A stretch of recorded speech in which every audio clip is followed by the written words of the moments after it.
Let's break down common myths about UTI na madalas dahilan kung bakit lumalala ang kaso.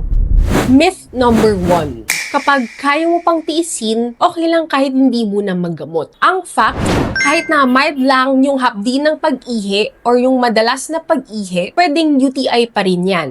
Mas maagang gamutin, mas madaling gagaling.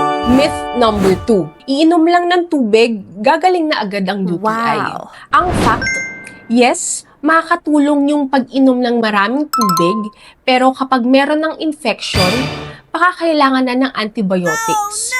Pwede kasing mataas na yung infection and yung antibiotics ay nararapat para gumaling agad. Myth number 3. Okay lang na uminom ng antibiotics na nireseta dati. Ang fact ay, hindi pare-pareho ang bakterya sa kada episode ng UTI. Pwedeng hindi na effective ang lumang gamot at baka magkaroon pa to ng antibiotic resistance. Myth number 4. Normal lang ang UTI sa babae kaya hindi na kailangan magpa-check.